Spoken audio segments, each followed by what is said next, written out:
No matter how well you learn how to use MobileMonkey, no matter how well you learn how to build Facebook bots, no matter how many sophisticated use cases you could design, your bots will not work unless you know a little bit about human psychology, about persuasion, about proven techniques and tactics that have worked for many, many, many years in every single form of salesmanship. At the end of the day, when you really strip it down from all its technological underpinnings, what we're dealing with here is trying to sell stuff to people. We're trying to get people to comply with our requests. We're trying to get people to promote our brand. We're trying to get people to buy our products and sign up for our services or read our ebooks, and knowing some basic principles of how to persuade people effectively to do these things and to make it more likely that they'll actually do it. Of course, you can't twist anybody's arm, but if you use some of these principles well, I promise you it'll be the most important and effective and worthwhile thing you ever learn in your life as a digital advertiser. And I can attest to this firsthand. Going back a few years when I started implementing these principles and these concepts of psychological persuasion in my own business at Adventure Media, but also in all our clients' businesses, we saw an immediate increase in the effectiveness of our marketing campaigns. And it takes time and it takes practice. And the more you understand and the more you practice these principles and the more you implement them in your chatbots, the more effective and more engaging your chatbots are going to be. And these are principles that you could apply to all channels, to email marketing, to dealing with employees, to signing new clients, to how do you price your services and your products, to organic Facebook posts, really, like, because if you think about it, every piece of marketing collateral and marketing and all the marketing efforts that you develop are really to get people to do something that you want them to do. That's at its core. And these are principles that is really worth taking time to understand. So we're gonna start off with the concepts of commitment and consistency. These are some very, very powerful concepts. People have a huge bias to act in ways that are consistent with their previous behaviors and actions. And it's very, very powerful and deep part of the human psyche.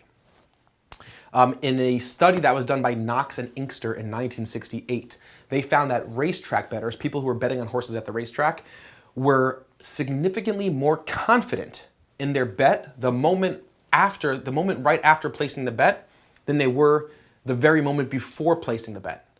And nothing else changed. They didn't get any more information about the horse or the actual likelihood that the horse would win, but they were much more confident after placing the bet because they took a stand. Remember we were talking about in the previous lectures by asking for referrals, making sure your customers take a stand and actually go on record saying that they had a good experience with your brand. This is why that is so important. The principle of consistency. When a person takes a stand and says they like your product, or that racetrack bettor actually places the bet and takes an action, they are much more psychologically primed to act now and to talk in ways and to behave consistent with that previous action. It's very, very powerful. And as marketers, we could tap into that. We have an obsessive need to act that way. We have an obsessive need to act and appear to other people consistent with our previous choices and actions. And then when we encounter future choices, we will find crazy ways to justify a decision that appears consistent with previous actions. And this happens in relationships, right? People who invest a lot in relationships, and this is a good thing in relationships. People who invest hard work and effort into a relationship are more motivated to overlook a shortcoming of the other person. And that's because part of it might be, there's a lot of different reasons why these things could happen, but a big part of it is because I want to be consistent. I want to be right. I want my previous hard work to be justified. If you drive further to go see a movie, you're more likely to like the movie, because otherwise you're going to have what's called cognitive dissonance, something disparate between your current behaviors and your previous actions. So if I expend a lot of effort to go see a movie, it's going to make, and that movie's bad, it'll make my previous choice to expend that effort look wrong. So I'm more psychologically, I'm going to more likely rationalize that I like that movie. And we could employ this principle in all of our marketing channels. So that mechanic part of our psyche typically is in our best interest. This is why we use it. Like, it's usually a good thing to be consistent with our previous actions and our previous beliefs. But what we've done is people have become to rely on this automatically, even if it's not logically in their best interest. So what do I mean by not logically in their best interest? We can get people to promote our brand. We can get people more likely to buy our product just by asking them a question and having them say something like, like yes or agreeing with something. And then even if that sense of agreement that they verbalize is not necessarily a rational analysis of whether or not what I'm selling is good for them or better than the competition, we are still going to be able to get them to comply more frequently than if they hadn't said anything in the past. So commitment, where does commitment come into the picture? Commitment is what activates the need to be consistent. Once you take a stand, once a customer or prospect or a lead goes on record with an opinion, or once anybody goes on record with opinion, I, as a marketer, can exploit your future need to remain consistent with your earlier commitments. That's how commitment and consistency play with each other. And just a quick example, researchers posing as canvassers collecting charitable donations in the form of buying cookies for the Hunger Relief Committee. This was an incredible study. The first set of researchers went out to the local houses, knocked on the door, a person answered, and they started the conversation by saying, would you like to buy some cookies for hungry children as part of this campaign for the Hunger Relief Committee? 18% of people went ahead and bought cookies. But when the researchers in a second group changed the starting question, which was, how are you feeling this evening? Hello, how are you feeling this evening? And the vast majority of people responded, I'm good, I'm feeling great, I'm happy, and then went off to say, would you like to buy cookies for the Hunger Relief Fund? 89% of people asked bought cookies. And this was an incredible, incredible finding. What they saw was the commitment and consistency principle in action. Even though the question, how are you feeling, was totally inconsequential, it wasn't even related to the cookies itself, but when a person went on record saying and claiming their own favorable circumstances, I'm feeling good, things are going well for me, the contrast of now not helping out others in need who are in less favorable circumstances became very awkward. It created this psychological tension. And furthermore, these were the same types of people. There was no reason to assume that the first set of people that were asked to buy cookies were not feeling good, were not happy. They just didn't verbalize it. They weren't asked point blank, how are you feeling? And I had to respond to your face, I am feeling very good, I'm happy. Now you asked me for a favor, you exploited me. I went on record saying I'm feeling great. You were now able to exploit me by making me very uncomfortable saying no to helping out hungry children by not buying a box of cookies. So it went from, the results went from 18 to 89% by employing this commitment and consistency principle. I personally love this stuff. And I want to quickly just read one quick example from a book called Influence by Robert Cialdini. If you guys haven't read this book, I highly, highly recommend you reading this book. I'm just going to read a quick snippet from this book, which illustrates this point beautifully of commitment and consistency. So here goes. Take as proof what happened when psychologist Thomas Moriarty staged thefts on a New York City beach to see if onlookers would risk personal harm to halt the crime. In the study, a research accomplice would put a beach blanket down 5 feet from the blanket of a randomly chosen individual, the experimental subject. After a couple of minutes on the blanket spent relaxing and listening to music from a portable radio, the accomplice would stand up and leave the blanket to stroll down the beach. A few minutes later, a second researcher, pretending to be a thief, would approach, grab the radio, and try to hurry away with it. As you might guess, under normal conditions, subjects were very reluctant to put themselves in harm's way by challenging the thief. Only 4 people did so in the 20 times that the theft was staged. But when the same procedure was tried another 20 times with a slight twist, the results were drastically different. In these incidents, before taking his stroll, the accomplice would simply ask the subject to please watch my things, which each of them agreed to do.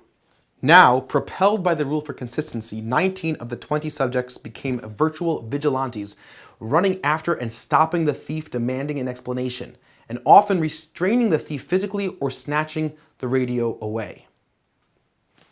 19 out of the 20, once the consistency principle was employed, versus 4 out of the 20 before a single sentence of, will you please watch my things for me?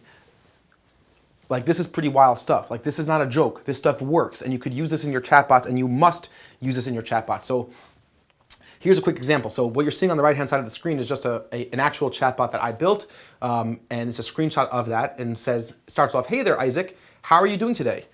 And I reply, I'm feeling great, with a smiley face. That's great to hear. I'm feeling pretty good myself.